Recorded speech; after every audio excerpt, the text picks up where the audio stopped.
Talofa lava. Thanks for listening in for the final Pacifica Wire podcast for 2020. We catch up with co-founder and co-director of the Matavai Pacific Cultural Arts Centre in Sydney, Australia, Mary Jane McKibbon-Schwenke.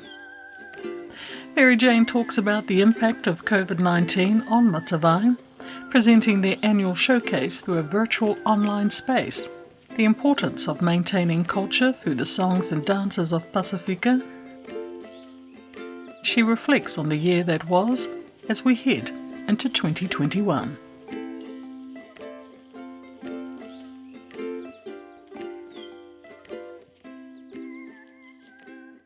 Talofa lava, my name's Mary Jane McKibbon-Schwenke. I'm the co-director of Matavai Pacific Cultural Arts, a cultural centre based here in Sydney, Australia.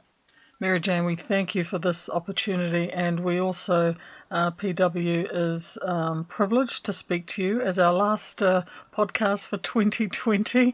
And 2020, what a year it has been, Mary Jane. In your own words and your own observations from Wollongong in Sydney, your thoughts? If I was to sum up 2020, exhausting, I think, but also there's been a lot of memorable times, rewarding experiences. I think it's really solidified my faith in God, in ourselves, in our family unit, in our community, Pacific community. I value people and I value relationships more than I ever did, I think. I think I took a lot of things for granted before 2020. Even, I walk around the mall now and I see people, especially here in Sydney and Wollongong with face masks, and there's just a little, a bit of sadness when I do see this. But this is the day and age that we're currently living in, and this is what we need to do to get out of it, I guess. Mary Jane, I want to congratulate you, Fred, and your team with Warriors Within Us. It was your first virtual performance, your end-of-year showcase that you put online. And, speaking about the year that we're living in, can you talk us through the journey of putting this together, given the world that we're living in? Yes, it took instead of every year we have an annual showcase for the kids, our students, to show their families what they've learned throughout the year. It's a vibrant time, it's a vibrant concert. Sometimes we bring MCs over from New Zealand, which is really great. We had Yolandi Chong one year. But this year, of course, just to safeguard our community, we decided we'd put this concert online, virtual concert, and also doubles up as an experience for the kids whereby we're getting out in nature, we're putting our feet in the water, we're in the rainforest together, and we're dancing our cultural dances and singing our songs out in nature. And at the same time, just during the experiences, the 3 weeks, Saturdays that we filmed the virtual concert, it was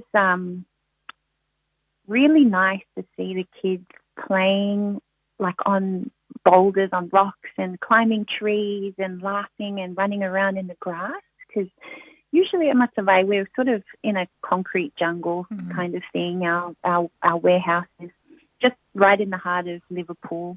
There's a lot of other warehouses and businesses around, so the kids play outside on the concrete a lot. But to actually see them playing with one another out in, amongst the trees and families coming together, it brought out something extra special about the concert this year. I think that for us as a family, when times got a little bit tough, we kind of put the kids in the car and went down to the beach and just watched the waves crash and thought of our families overseas, thought about the day that we'll get to get on a plane again and visit family in Samoa or come to New Zealand. And then we were grateful. We were grateful that we were able to sit on the sand as a family and be healthy and be safe.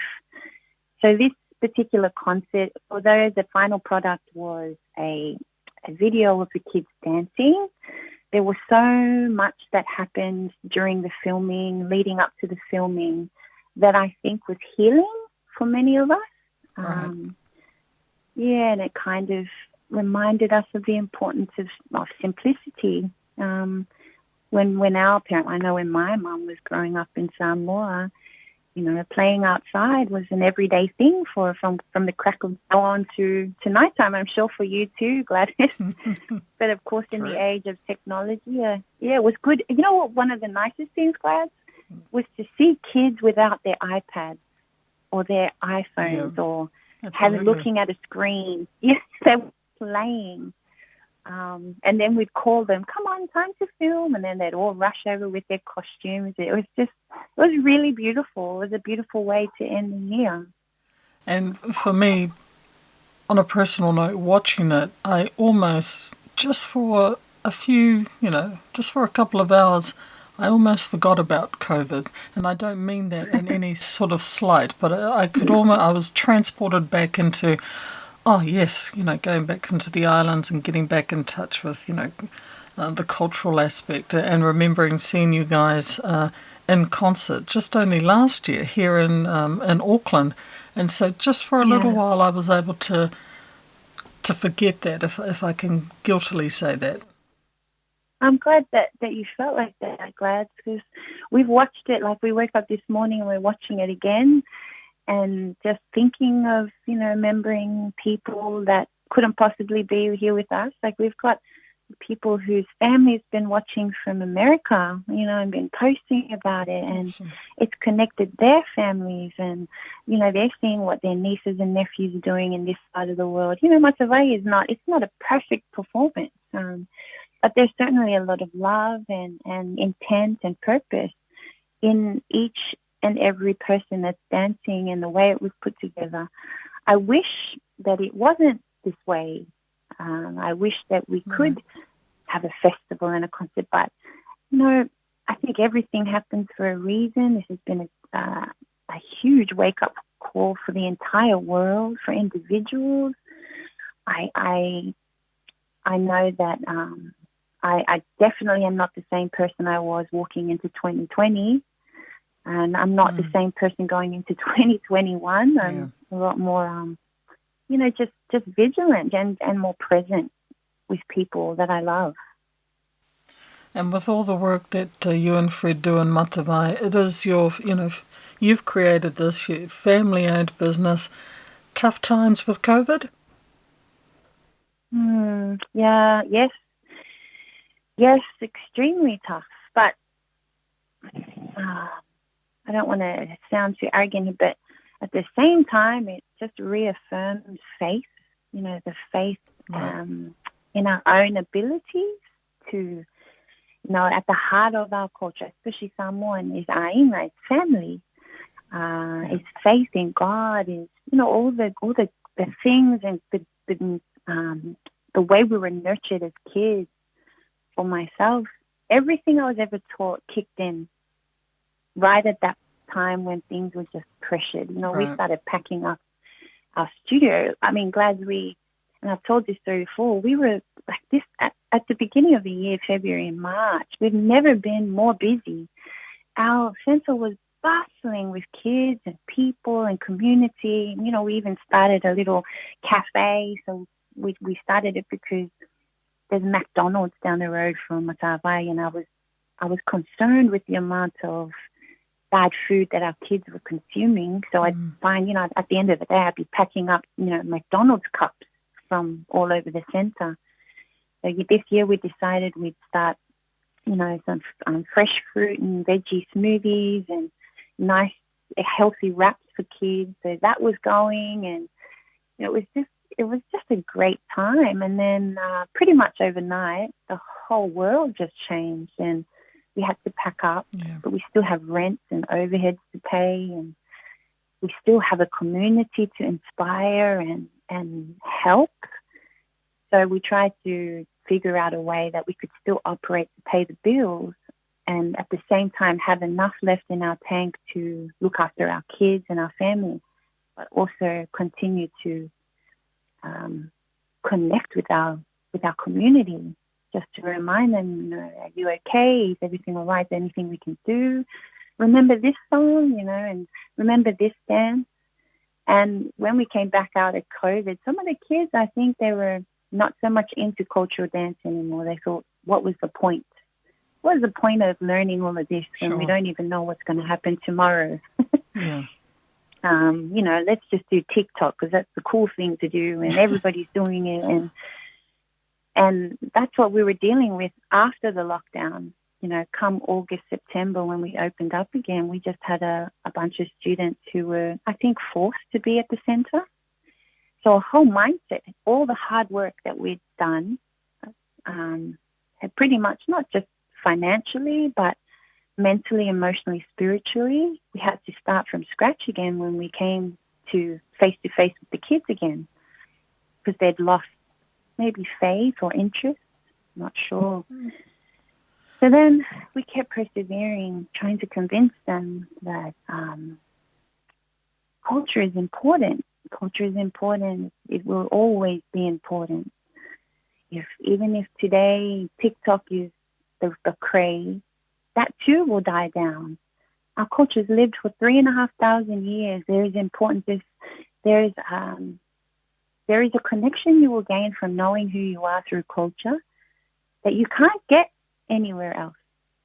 You have to know this. You have to learn this because one day it will be a saving grace for you, just like it's been saving grace for myself, my husband, my family, and multiple other people. Some of the songs have become anthems for us. They've empowered us during COVID. Mm-hmm. They've reminded us that just our ancestors went through I'm not downgrading what we're going through today because many people are suffering, but our ancestors went through so many hardships. And we are able to speak our language, we're able to dance our dance, we're able to return to islands that still belong to us because our ancestors fought their way through some of the most difficult challenges in the history of time. So if our ancestors can do that, then we can do this too. These songs tell us about those hardships. Tamasese, Black Saturday, tells us about cycle. It tells us about love. It tells us about nature and the importance of spirituality and nature to heal. So the kids were starting to learn these things, and we start introducing legends very slowly, but each week. Glads for the first 2 terms, in fact, there were only 2 terms, but almost every Saturday, I would teach the kids in my class, and then afterwards we'd sit around. There's a whole bunch of teenage girls, and there'd be tears, crying. Just so many different things going on. You and Fred and your team adapted really quickly by offering for the first time your online classes. And was that a saving grace for you, just given everything that you were experiencing or continue to experience? Yes, it's been a saving grace for us because the interest was far and wide in places we'd never imagined. We have a young man from Iraq, not Pacific at all, but he likes to learn about Sivafi. So we've got this Iraqi, guy working, and then in between his shifts at work in Iraq, he's sending videos to Freddie of his new moves that he's learned. And, you have entire families who have kids that they're homeschooled, and the Matavai class is a part of their curriculum. And you just, you have women who are my age, and we've connected, we've become friends, and we call each other to check up on, I've met so many people that are going through so many things, and we've connected through culture. And that was Mary J. McKibbon-Schwenke, co-founder and co-director of Matavai Pacific Cultural Arts Centre in Sydney, Australia. And that's our final podcast for 2020. Thanks for tuning in.